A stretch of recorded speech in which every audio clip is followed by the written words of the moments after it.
memaksimalkan tingkat kesucian air yang kita miliki ya.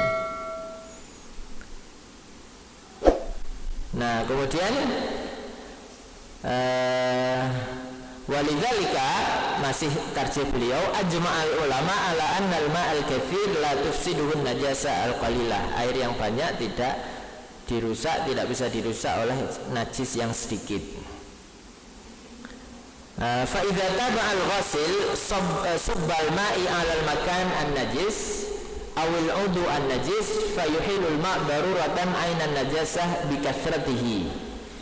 Nah, jika ada seseorang yang mencuci itu menuangkan, mengguyurkan air di tempat yang najis atau di anggota tubuhnya yang najis, maka dia akan merubah secara otomatis ya inti najisnya itu dengan karena banyaknya air itu ya yang mengguyur. Kemudian ada yang membedakan bahwa jika air itu diguyurkan satu kaligus itu bisa jadi lebih lebih kuat sisi mensucikan airnya itu jika diguyurkan sedikit demi sedikit daripada diguyur sekaligus. Kan sekali siram ya, sekali siram habis itu mungkin kalau najisnya lengket ya masih nempel kan. Tapi kemudian jika diguyurkan sedikit demi sedikit maka itu akan lebih membersihkan, itu menurut beliau juga ya. Nah itu kira-kira sebab perbedaan dari bab masalah pertama ini dari bab air ya.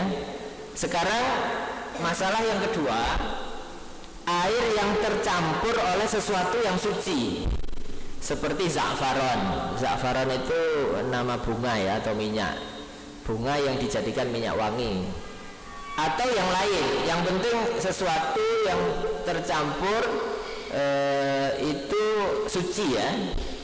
Allati la tanfaqu minhu ghaliban, yang sulit untuk dihindari ya, seperti akar tanaman atau daun yang jatuh itu rata-rata sulit untuk dihindari. Jika itu merubah salah satu sifat air tadi ya yang campur itu, kemudian merubah salah satu sifat air, itu ada beberapa pendapat di sini. Yang pertama, dianggap air itu tohirun tapi ghairu mutahhir. Nah, ini pendapat pertama, pendapatnya Imam Malik dan Syafi'i ya. Jadi hanya air itu sudah berubah statusnya hanya menjadi suci saja ya, karena merubah salah satu sifat airnya gitu ya. Tapi menurut Abu Hanifah dia tetap tohir wa mutahhir. Nah, Abu Hanifah tetap tohir wa mutahhir, suci dan mensucikan, selama percampuran itu tidak dirubah karena dimasak. Jadi kecampuran daun tadi, kecampuran akar, kecampuran za'faron ya, itu tidak apa-apa menurut Abu Hanifah ya. Atau kecampuran tanah seperti air sungai itu kan menjadi coklat karena campur tanah ya, itu suci menurut Abu Hanifah. Tapi kalau dicampur dengan sesuatu yang suci karena dimasak, ya sudah statusnya berubah, bukan air namanya, jadi kuah karena dimasak ya. Atau jadi teh atau jadi kopi karena dimasak ya. Jadi campur sesuatu yang suci dimasak, status airnya berubah, bukan air namanya, bukan air mutlak ya, gitu ya. Maka kenapa sampai ada perbedaan begitu? Sebab perbedaannya adalah tentang khofa tanawuli ismil ma'il mutlak. Jadi mencari sisi air mutlak itu seperti apa, air normal ya, air normal ini. Ya, ini kan ada yang mineral, ada air oksigen, air ini air ada air pH berapa katanya kan, macam-macam. Gitu. Untuk mencari titik nol dari air itu seperti apa ya. Nah itu yang jadi lilma illadzi khalaqahu amsal hadhil asya, untuk air yang tercampur dengan beberapa hal tadi. Faman ra'a annahu la yatanawaluhu ismal ma'il mutlaq, jika sudah tercampur kemudian sudah dianggap ini air tidak normal karena tercampur tadi, maka kemudian digabungkan menjadi air teh, air kopi, air kelapa. Air kelapa asli ya, bukan campuran. Atau air apa, air daun atau air bunga ya. Nah, maka sudah dianggap bukan air mutlak lagi, maka tidak boleh wudhu dengan itu. Itu mazhab Malik dan Syafi'i tadi ya. Hanya tauhir saja, tapi tidak mutahhir. Karena wudhu itu menurut mereka ini dengan alasan itu harus dengan air yang mutlak. Nah, wa man ra'a annahu yatanawaluhu ismul ma'il mutlaq ajaza bihil wudu. Barang siapa yang tetap tidak menganggap, tidak merubah status air, maka dia tetap boleh berwudu dengan itu, ya. Loh, terus gimana kalau air panas atau air heater itu? Itu kan tidak tercampur dengan sesuatu. Ya tidak merubah status air, tidak apa-apa. Kalau air hanya direbus saja dan tetap air ini yang direbus, nah itu tidak merubah status airnya. Tapi kalau air kuah tadi kan sudah berubah, bukan air, tapi jadi masakan. Gitu ya. Lidhuhur adam tanawulihi ismil ma'lil ma'il madbuh ma'a syai'in tohir ya. Jadi air yang dimasak dengan sesuatu lagi dicampurkan sesuatu yang tohir lagi, teh ya, kopi atau kuah tadi, itu tidak boleh untuk wudhu ya. Nah, kecuali Ibnu Sya'ban ini ya, dia membolehkan untuk mandi hari Jumat itu boleh pakai air kembang. Karena zaman itu belum ada parfum mungkin ya. Jadi untuk biar airnya wangi itu dicampur kembang. Tapi itu ada yang mempermasalahkan jika terlalu banyak kembangnya, jadi berubah airnya, ini bukan air normal tapi air kembang itu. Tapi itu dibantah lagi karena ada sabda Nabi pada saat salah satu anak perempuan beliau itu meninggal, beliau bersabda kepada Ummu Atiyah, justru air untuk memandikan jenazah itu oleh Nabi diminta untuk dicampur sidr, gitu ya, daun bidara itu, ya. Dan bahkan waja'alinna fil akhirah kafur, kasih kapur barus lagi ya, au syai'an min kafur, atau semacam kapur barus di zaman itu. Kalau kapur barus di zaman kita sekarang. Jadi awalnya pakai daun bidara, kemudian di akhirnya itu pakai kafur ya. Fahadha ma'un mukhtalat, ini kan air campuran ini. Kalau misalnya itu dianggap tidak bisa mensucikan, lah memandikan jenazah juga tidak boleh pakai itu, berarti harus air murni gitu ya. Tapi Nabi malah menyuruh ya. Dan sebagian menganggap jika campurannya itu sedikit maka itu tidak bisa mencabut status air yang murni tadi ya. Nah, itu yang masalah yang kedua ya. Masalah yang ketiga adalah tentang al-ma'ul musta'mal, air yang bekas dipakai orang atau bekas, pokoknya air enggak murni tapi bekasnya orang atau itu pendapatnya ada 3 ya, 4, 1 janggal, nggak dipakai yang 4. Jadi status air musta'mal itu pertama dianggap faqaumun lam yujizu taharah bihi, tidak boleh bersuci dengan air musta'mal, tapi tidak sampai air itu berubah menjadi najis. Ya nggak bisa dipakai aja. Air wudu, air sisa wudu kita itu menurut mazhab pertama ini itu tidak boleh dipakai lagi untuk orang kedua. Ya, itu mazhab Syafi'i dan Abu Hanifah. Ya, jadi statusnya berubah dari mungkin tohir karena tidak najis ya, untuk berwudu saja, tapi tidak sampai menajiskan air mustakmal itu. Kemudian pendapat yang kedua, tidak boleh pakai itu karena makruh, airnya statusnya berubah jadi makruh ya, karihuhu. Tapi ini pendapat Malik ya dan murid-muridnya. Tapi jika ada air mustakmal, adanya hanya itu tidak boleh tayamum. Artinya masih boleh dipakai sebenarnya. Kalau ada air sisa itu maka masih boleh dipakai. Tayamum itu kan boleh jika airnya nggak ada. Air yang mutlak tidak ada, hanya air mustakmal sisa dipakai orang, nah itu boleh dipakai menurut Imam Malik ya, karena statusnya makruh saja. Nah, pendapat yang ketiga, tidak ada bedanya antara ma'ul mutlak dengan ma'ul mustakmal, dua-duanya boleh dipakai. Nah, jadi tidak najis ya, tohir wa mutahhir ya. Itu pendapat yang ketiga, pendapatnya Abu Thawr, Daud, Az-Zahiri tadi dan sahabat-sahabatnya ya. Sementara pendapat Abu Yusuf, muridnya Imam Abu Hanifah, itu dianggap air itu sudah najis, berubah status.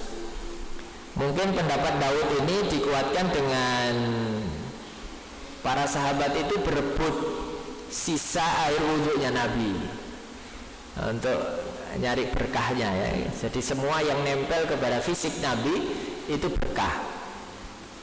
Jadi berebut semuanya para sahabat untuk ngambil sisa air wudhu itu Nabi ya.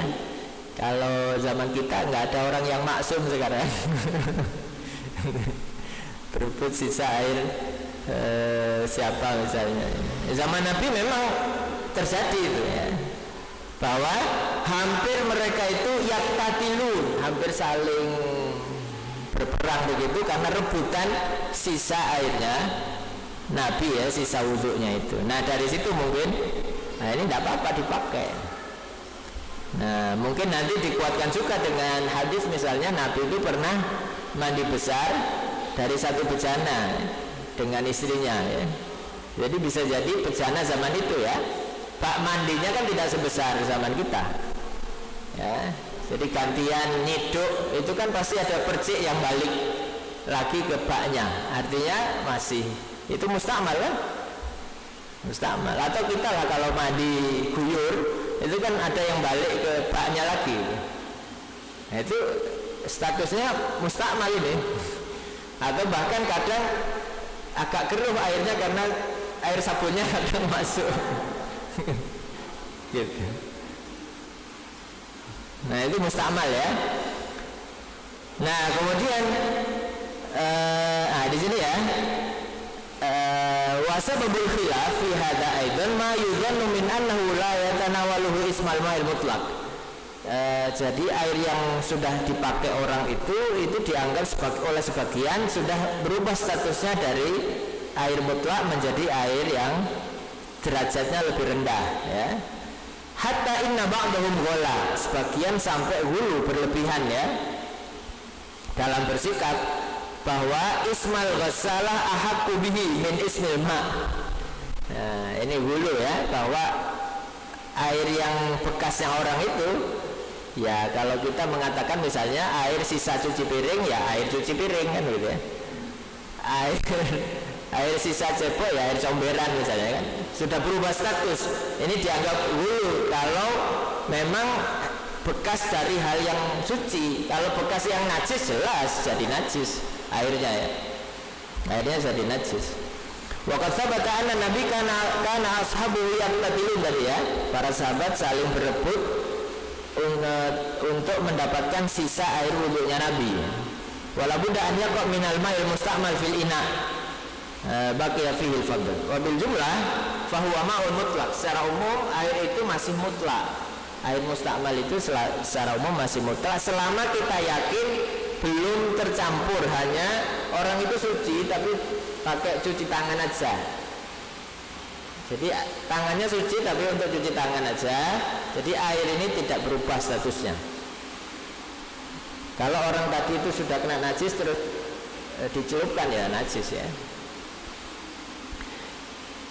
Nah, kemudian laisa yantahi ila an yataghayyar ahad awsafihi bidanasil a'dha allati tawsil bihi fa in intaha ila dzalika fa hukmuhu hukmul ma' alladhi taghayyara ahad awsafihi bi syai'in tahir wa in kana hadza tu'afihi nufus akthar. Meskipun secara umum air mustakmal itu kita cenderung tidak suka ya, cenderung tadi ada unsur merasa jijik, tapi secara hukum statusnya masih sebenarnya bisa dipakai lagi ya. Makanya sebagian tadi menganggap makruh itu karena ada sisanya orang misalnya kan. Sisanya orang. Nah itu ya masalah yang tentang air mustakmal. Mungkin ada yang ditanyakan, monggo.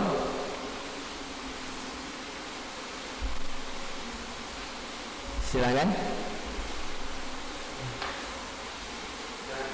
Oke.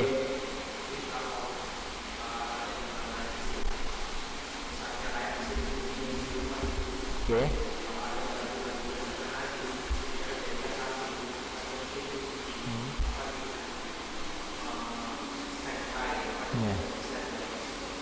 Ya. Ya, makanya untuk mencuci baju ya ada promo kan, kadang cukup sekali cuci apa gimana? Sekali bilas. Sabun sekali bilas itu belum tentu suci kalau begitu ya. Makanya minimal 2 untuk meyakinkan 3 kali bilas ya. Sebenarnya bukan dari sisi menghilangkan muruh sabunnya atau busa sabunnya, tapi karena untuk sisi kesucian kalau kita melihatnya. Untuk mesin cuci pertama kali karena kita campur, kita nggak tahu 1 atau 2 baju yang najis, karena hanya segitu tempatnya, ya campur. Maka perlu minimal dibilas sekali lagi. Bilasan kedua itu atau bilasan ketiga kalau mau lebih yakin ya. Sama dengan kita ngepel tadi. Kalau kita ngepel kena najis langsung disapu begitu aja selesai, itu bisa jadi kita akan ragu. Kan najisnya semakin menyebar kemana-mana kalau lantai ya. Jadi najisnya kalau basah ambil lap kering dulu, diambil, baru kemudian dilap. Untuk lebih aman diulangi, atau kalau mau lebih yakin diguyur. Cuma kan tidak semua bisa untuk diguyur. Nah sama status cucian baju juga sama seperti itu. Jadi sekali, kalau kita yakin dari yang kita masukkan itu nggak ada najis, hanya kotor dan bau saja, ya mungkin sekali bilas cukup. Sekali bilas cukup ya. Okay. Tapi kalau ragu, ya ada kotor atau sisa apa yang kemudian najis, ya nggak cukup sekali, harus 2 kali ini. Nah untuk yang mesin cuci sekali giling terus jadi kering itu kan airnya mengguyur terus kan terus mengguyur. Jadi dari situ sudah cukup sebenarnya. Kan ada 2 model mesin cuci. Yang model lama itu kan ditutup airnya baru digiling kan. Yang model sekali jalan sampai kering itu dia harus nyemprot terus ya. Nah itu sudah cukup, karena nyemprot dan bawa keluar. Nah itu sudah cukup dan sampai kering. Air mengalir. Kalau tidak mengalir tidak bisa muter kayaknya itu. Jadi dibuat seperti itu ya. Nah, Allah alam ya. Jadi memang untuk air ini kita secara umum disuruh hati-hati dari najis oleh Nabi. Di antaranya peringatan Nabi tentang percikan air kencing kita ya. Maka silahkan. Allah alam kalau toilet berdiri, ya, itu lebih rentan sebenarnya. Ya kecuali dengan model toilet tertentu yang berdiri itu ya, itu mungkin tidak nyiprat. Tapi kalau yang dangkal begini ya, itu biasanya ya kemungkinan besarnya nyiprat. Jadi ya kalau ada toilet tertutup ya silahkan pilih yang tertutup, jangan pilih yang yang toilet berdiri gitu ya. Kalaupun misalnya toilet kering ya belajar ada tisunya kan, biasanya dipastikan dulu ada tisunya, karena kadang tertutup dibuka nggak ada tisu bingung. Dipastikan dulu kalau kering, atau kita bawa air segini aja untuk cebok kalau belum biasa toilet kering ya. Nah jadi memang perlu untuk hati-hati, meskipun ya secara umum setelah kita hati-hati pun itu bisa jadi masih ya sekian persen itu masih ada ya. Makanya kenapa terakhir wudhu itu yang kita basuh itu kan kaki, karena kaki ini adalah anggota tubuh terakhir yang dari kamar mandi itu ya. Untuk antisipasi berikutnya ada genangan air di depan tempat wudhu itu kalau di masjid biasanya ya. Antisipasi berikutnya ya mungkin keset dan sebagainya itu akan meminimalkan najis yang tersisa. Wallahualam, saya kira cukup dulu begitu yang bisa disampaikan. Mudah-mudahan sedikit disampaikan bermanfaat bagi saya dan kita semua. Untuk berikutnya nanti insya Allah tentang air yang bekas jilatan orang maupun binatang ya, bekas minum orang. Kalau tadi bekas pakai, ini bekas diminum atau jilatan binatang, apakah statusnya merubah air tersebut atau tidak. Barakallahu fikum. Marilah kita tutup dengan berdoa kepada Allah. Mudah-mudahan Allah senantiasa memberikan kepada kita ilmu yang bermanfaat, kesehatan dan kekuatan untuk terus berusaha memahami ya agama Allah Subhanahu wa taala. Amin Allahumma amin. A'udzubillahi minasyaitonir rajim. Bismillahirrahmanirrahim. Alhamdulillahirabbil alamin. Hamdan syakirin hamdan naimin hamdan yuwafi ni'amahu wa yukafi mazidah. Ya rabbana lakal hamdu kama yanbaghi li jalali wajhikal karim wa li'azimi sultanik. Allahumma shalli wa sallim ala sayyidina Muhammadin wa ala alihi wa sahbihi ajma'in wa alaina ma'hum bi rahmatika ya arhamar rahimin. Allahumma ighfir lil muslimina wal muslimat wal mu'minina wal mu'minat al ahya'i minhum wal amwat innaka samiun qaribun mujibud da'wat ya qadiyal hajat. Allahumma inna nas'aluka salamatan fid din wa afiyatan fil jasad wa ziyadatan fil ilmi wa barakatan fil rizqi wa taubatan qabla al maut wa rahmatan indal maut wa maghfiratan ba'dal maut. Allahumma hawwin 'alaina fi sakaratil maut wa najata minan nar alladhi huwa asmatu amrina wa aslih lana dunyana allati fiha ma'ashuna wa aslih lana akhiratana allati ilaiha ma'aduna waj'alil hayata ziyadatan lana fi kulli khair waj'alil mauta rahatan lana min kulli syarr. Rabbana zalamna anfusana wa illam taghfir lana wa tarhamna lanakunanna minal khasirin. Allahumma anfa'na bima 'allamtana wa 'allimna ma yanfa'una warzuqna 'uluman tanfa'una. Rabbana atina fid dunya hasanah wa fil akhirati hasanah wa qina adzabannar. Sallallahu ala sayyidina Muhammadin wa ala alihi wa sahbihi ajma'in. Subhana rabbika rabbil izzati amma yasifun wa salamun alal mursalin walhamdulillahi rabbil alamin. Wassalamualaikum warahmatullahi wabarakatuh.